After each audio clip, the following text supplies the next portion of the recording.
Hello students, I am Dr. Himanshu Kandpal, Assistant Professor English, Government MS College for Women, Bikaner. Today we are going to study the essay Professions for Women written by one of the 20th century English writer Virginia Woolf. The essay Professions for Women is an adaptation of the speech that Virginia Woolf gave at the National Society for Women's Service on January 21, 1931. This speech was delivered at Women's Service League, and in it Woolf takes the theme of the professional women and presents a critical look at the position of women and the professional women in particular in 1930s Britain. On this day, Woolf has been summoned, asked to talk about her personal professional experience to the young women who were about to find a job. This is a very motivational essay, or we can say the motivational speech delivered by Virginia Woolf.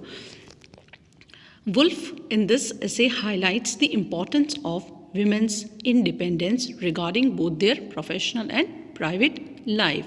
She presents her views that freedom for women is very important, whether it is in the public sector or whether it is in the private sector.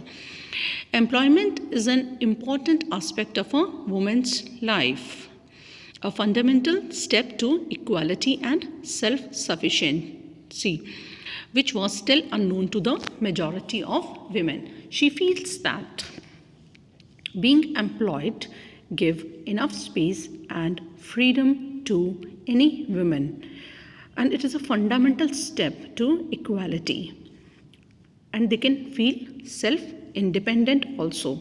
Written in the 1930s, women entering the workforce was a particularly taboo subject. In a profession where monumental success is already problematic, factoring in being a woman of patriarchal society makes it virtually impossible. Virginia Woolf feels that it is very hard for a woman.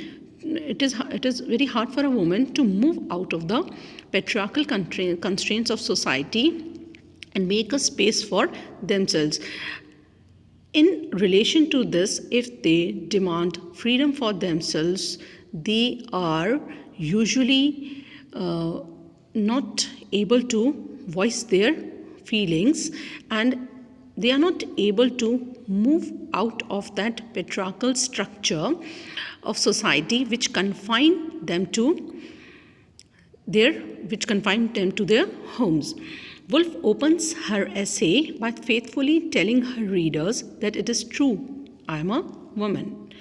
However, as she continues her essay into a discussion of Coventry Patmore's poem, her language shifts and she creates this separation between the woman in Patmore's poem and herself. She admits that if she were to continue her job writing reviews, she needed to do a battle with a certain phantom, and the phantom was a woman, and when I came to know her better, I called her after the heroine of a famous poem, The Angel in the House.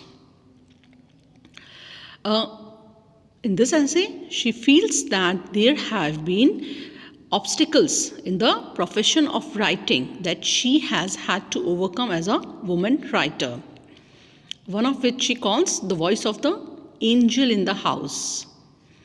Initially calls this presence a phantom, but then decides to name her after the heroine of famous 1854 poem, The Angel in the House, written by Coventry Patmore. This angel came into her writing room while she was engrossed in her work.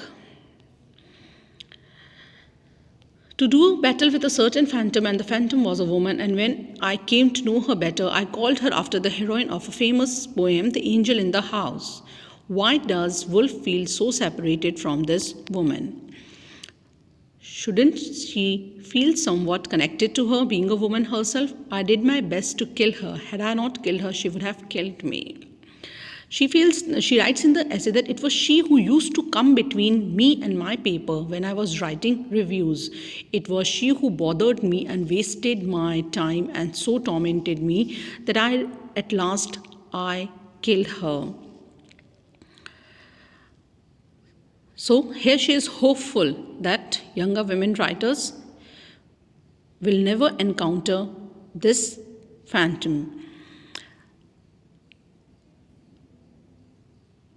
Through the entirety of the speech, there are various stylistic writing elements she uses to convey her message. Woolf's strong use of rhetorical devices and most of the figurative language communicates her ideas effectively. She clearly communicates these ideas creatively through the use of key metaphors, the angel and the empty rooms. Her first metaphor, the angel of the house, is described as a phantom.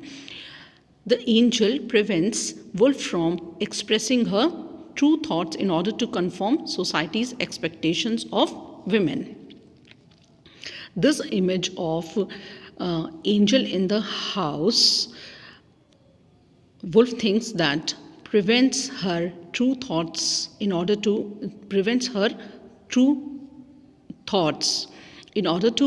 if she likes to express her views, this image, this phantom of the angel of the house come between her and paper when she is writing something.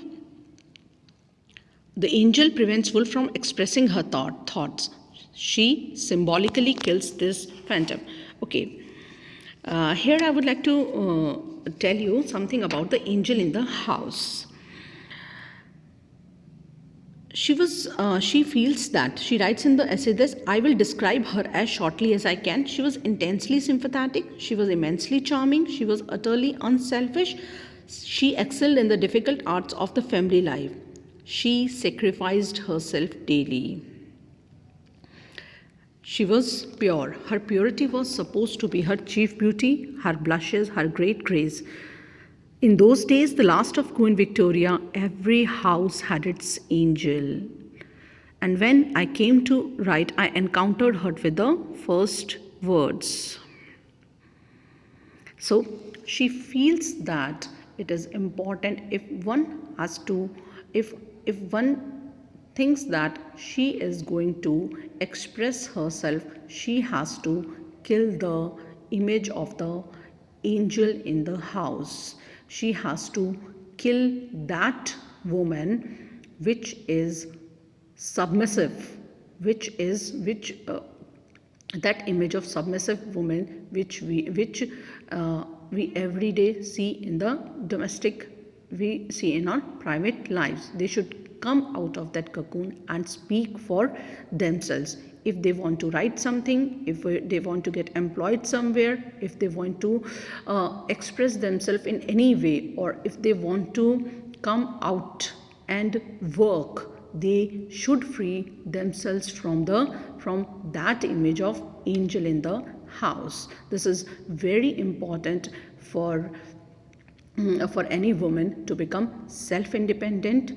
They should voice their feelings in order to be expressive, they should leave the image of submissive woman. Her first metaphor is described as phantom. She symbolically kills this phantom in order to completely immerse herself in her writing. Had Woolf not killed her, the phantom would have killed her. The phantom would have plucked the heart out of her writing. Thus, Virginia Woolf is clarifying that many of the obstacles, many of the problems women are facing are within themselves. This image of phantom, this thing, the angel in the house, these are the things that the women are facing within themselves.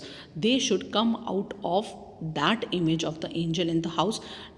These are not the things that are exclusively caused by the external forces. Okay, there are patriarchal constraints, and if a woman tries to move out of that patriarchal constraints, they are asked why they are raising their voice against, because the society thinks that their space is inside the home. But first of all, what they have to do, before facing the society, they have to remove all the obstacles, all the problems. They have to become strong from inner side. Then they are going to come out and express themselves in bold manner, and not exclusively caused by external forces, because it is far harder to kill a phantom than a reality.